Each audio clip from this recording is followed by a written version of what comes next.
मेरा नाम संजय है और प्रोफेशन से मैं इंजीनियर हूँ। मेरा सवाल एक है, ये अपना हिंदुस्तान में जो है, पहले हिंदुज़म आया, बाद में बुद्धिज़्म आया, बाद में जैनिज़्म आया और लास्ट में जाके सिखिज़्म आया। ये सब में कभी भी ऐसा झगड़ा लफड़ा बिपड़ा कुछ भी नहीं हुआ। इधर से जितना भी आया, जैसे जूइश है, बाद में क्रिश्चियंस है, बाद में इस्लाम है, ये तीनों में 1400 साल होने के बाद भी अभी तक क्यों लड़ाई झगड़े हैं? पहला सवाल ये है। दूसरा सवाल, आप जो टेररिस्ट का को जो भी कुछ डेफिनेशन दिए वो तो ठीक है, जान दे दो, मगर टेररिस्ट लोग इस्लाम को बदनाम करते, कुछ भी हो आप उसके अगेंस्ट ये जो काम कर रहे हैं ये बहुत अच्छा है। दूसरी बात, ये अभी जो इराक में वो अच्छा काम नहीं किए, कोई भी हो, मुसलमान हो, हिंदू हो, रिलीजियस प्लेसेस को ऐसा नहीं करना चाहिए। जरा बराबर से सवाल। भाई साहब ने दो सवाल पूछा है। पहला सवाल पूछा है कि हिंदुस्तान में पहले हिंदू धर्म आया, हिंदुज़म आया, फिर बुद्धिज़्म आया, फिर जैनिज़्म आया, फिर सिखिज़्म आया, लफड़ा झगड़ा नहीं हुआ। लेकिन ये जुडाइज़म, क्रिश्चियनिटी, इस्लाम में हमेशा झगड़ा है। क्यों? आप शायद अपने मज़हब के बारे में नहीं जानते। आपने महाभारत पढ़ी? महाभारत पढ़ी आपने? पूरी महाभारत में झगड़ा ही झगड़ा है।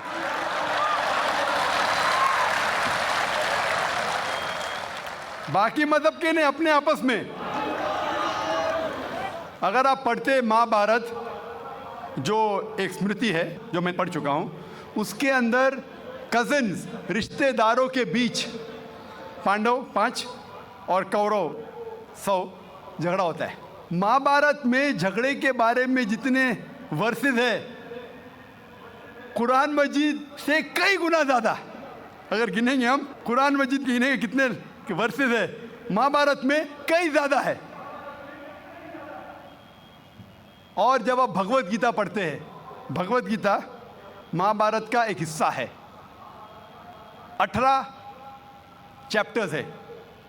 भीष्म पर्व के चैप्टर नंबर 25 to 42 को कहते हैं भगवत गीता।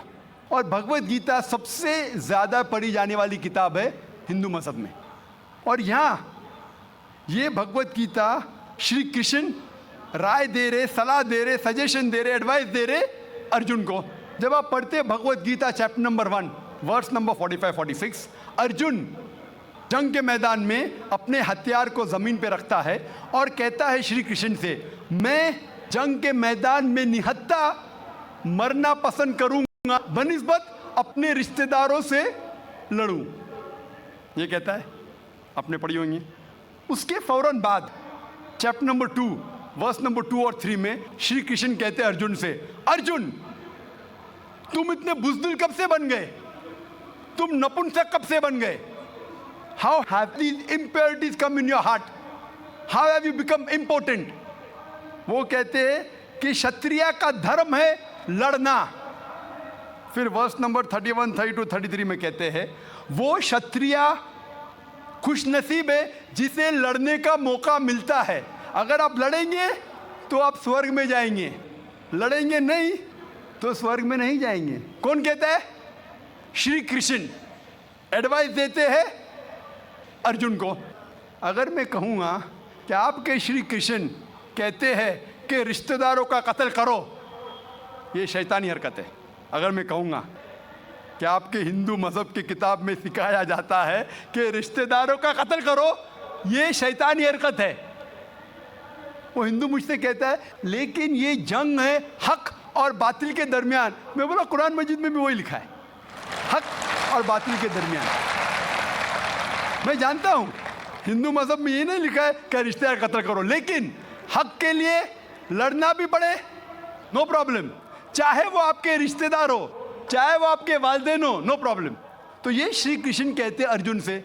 और जो क्रिटिक्स ऑफ इस्लाम उछालते मोहम्मद सल्लल्लाहु अलैहि वसल्लम की हदीस को, सही बुखारी की जिल्द नंबर 4 हदीस नंबर 46 किताब जिहाद में अल्लाह के रसूल कहते कि जो भी मुजाहिद जिहाद के लिए जाता है, अगर उसका कत्ल होता है तो वो जन्नत पे जाता है, अगर वो जिंदा वापस लौटता है तो उसे इस दुनिया का माल मिलता है।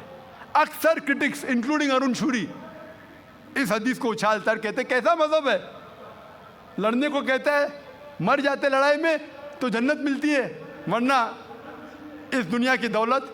अगर आप भगवत गीता पढ़ेंगे चैप्टर नंबर 2 वर्स नंबर 37, उसमें श्री कृष्ण कहते हैं अर्जुन से, अर्जुन उठो और लड़ो, अगर आप मर जाएंगे, कत्ल हो जाएगा, आप जाएंगे स्वर्ग में, अगर जिंदा वापस लौटेंगे तो दुनिया की दौलत मिलेंगी। हू बहू जो सही बुखारी में मोहम्मद सल्लल्लाहु अलैहि वसल्लम ने कहा, वही कहते श्री कृष्ण अर्जुन से। मुझे लगता है कि अरुण शूरी ने भगवत गीता पढ़ी नहीं, अगर पढ़ी होती तो इस्लाम के खिलाफ नहीं लिखते। तो आपको सही जानने के लिए दोनों किताबों का मुताला करना पड़ेगा। आप कह रहे हिंदुइज्म आया, बुद्धिज्म आया, अशोका क्या किया, लाखों लोगों को मारा, आप बोलते कत्ल हुआ ही नहीं, आप शायद भूल गए, आपने हिंदुस्तान की तारीख पढ़ी ही नहीं। तो हिंदुस्तान की तारीख आप पढ़ेंगे, यहाँ भी कई लाखों लोगों का कत्ल हुआ है, ना ही सिर्फ महाभारत के अंदर लिखा है। आप देखेंगे अशोका फिर वो दुनिया को त्याग करता है और फिर वो संत साधु बन जाता है, लेकिन पहले तो कत्ल किया किसने। तो आप देखेंगे हिस्ट्री में यहाँ भी कत्ल हुआ, जुडाइज्म में भी है, क्रिश्चियनिटी में भी है, इस्लाम में भी है। जहाँ भी आप देखते कुछ जगह जो झगड़ा हुआ, लड़ाई हुई, वो हक और बातिल के दरमियान, सही है। और कई जगह आप देखेंगे मासूम लोगों का कत्ल किया गया। आप जानते हैं in the history of the world, in the name of religion, मज़हब के नाम पे जो सबसे ज़्यादा कत्ल किए वो क्रूसेडर्स ने, ईसाईयत के नाम पे लाखों लोगों को कत्ल किया, ईसाईयत के नाम पे। अगर आप देखेंगे एक शख्स जिसने सबसे ज़्यादा कत्ल किया दुनिया में, कौन है? सबसे ज़्यादा कत्ल किसने किया दुनिया में? हिटलर। हिटलर जूस का कत्ल किया, 6 मिलियन, कितने 60 लाख लोगों का कत्ल किया। मैं ये नहीं कह सकता हूँ कि ईसाईयत गलत है। अगर हिटलर ने 60 लाख यहूदी का कत्ल किया, मैं ये नहीं कह सकता हूँ कि ईसाईयत और बाइबल ये सिखलाती है। मैं बाइबल पढ़ा हूँ, क्योंकि हिटलर ने 60 लाख यहूद का कत्ल किया, हम ईसाईयत को दोष नहीं दे सकते। लेकिन मैं जानता हूँ कि ईसाईयत के नाम पे जो होली वॉर कहा जाता है, क्रूसेडर्स ने हज़ारों लोग को अपने सिर्फ मज़हब को कन्वर्ट करने के लिए लाखों लोग का कत्ल किया। तो आप देखेंगे कई तारीख है, हिंदुस्तान में है, हिंदुस्तान के बाहर भी है, हिंदुइज्म में भी है, बुद्धिज़्म में भी है, आप देखेंगे क्रिश्चियनिटी में भी है, इस्लाम में भी है। लेकिन जब टकराव होता है हक और बातिल का, तो हक के लिए बातिल के खिलाफ हमें लड़ना ज़रूरी है। तो ये आपकी गलतफहमी है। आपका दूसरा सवाल, क्या टेररिस्ट लोग ने,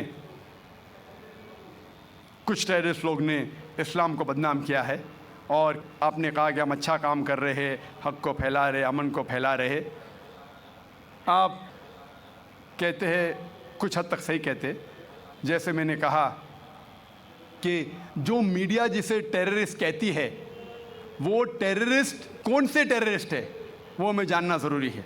कौन से टाइप के टेररिस्ट है, कि वो जो लोग जो गलत काम कर रहे हैं उनके दिल में दहशत पैदा करे तो सही किस्म के टेररिस्ट था। उस तरीके से अगर कोई मुसलमान गलत लोगों के साथ लड़ रहे हैं हक के लिए तो सही है। लेकिन मैं ये भी जानता हूँ कि there are black sheep in a community. कुछ मुसलमान सिर्फ नाम के लिए, और अक्सर लोग समझते, ना ही गैर मुस्लिम, मुसलमान भी समझते हैं, वो जिहाद क्या समझते हैं। अगर कोई भी मुस्लिम किसी वजह से लड़ रहा है, चाहे वो ज़ाती फ़ायदे के लिए हो, चाहे वो नाम के लिए हो, चाहे पैसा के लिए हो, चाहे ज़मीन के लिए, उसे कहते हैं जिहाद। ये गलत फहमी है। जिहाद की मानी ये नहीं कि कोई भी मुसलमान कोई भी जो जंग करता है, चाहे ज़ाती फ़ायदे के लिए हो, चाहे नाम के लिए हो, पैसे के लिए हो, ज़मीन के लिए हो, उसे जिहाद नहीं कहते। जिहाद आता है लफ्ज़ जहादा से, means to strive, to struggle. जिहाद इस्लामिक टर्मिनोलॉजी में to fight against one's own evil inclination, हमारी खुद की गलत नफ्स से झगड़ना, जिहाद करना, उसे कहते सही जिहाद। माशरे को सुधारना को कहा गया जिहाद। जंग के मैदान में सेल्फ डिफेंस में लड़ना, उसे कहा गया जिहाद। तो मीडिया इसे गलत फैला रही है। अगर आप जानना चाहते हैं कि सही में टेररिस्ट कौन है जो सही तौर पे मासूम लोग के दिल में दहशत पैदा कर रहा है, नंबर 1 टेररिस्ट आज की तारीख में, पुरानी बात छोड़ दीजिए, आज के तारीख में मासूम लोगों के दिल में दहशत पैदा कर रहा है, मेरे हिसाब से नंबर 1 टेररिस्ट है जॉर्ज बुश। आप जानते हैं कि सबसे ताकतवर मुल्क यूएसए, सबसे कमजोर मुल्क अफगानिस्तान पे बम फेंक रहा है। ये क्या मर्दानगी है क्या? इसे मर्दानगी कहते हैं? बम फेंक रहा है ऊपर, और हम देखते हैं किसके लिए इल्ज़ाम लगाते बिन लादेन पे। बिन लादेन का दोस्त नहीं हूं मैं, ये नहीं कहता हूं बिन लादेन अच्छा है क्या बुरा है,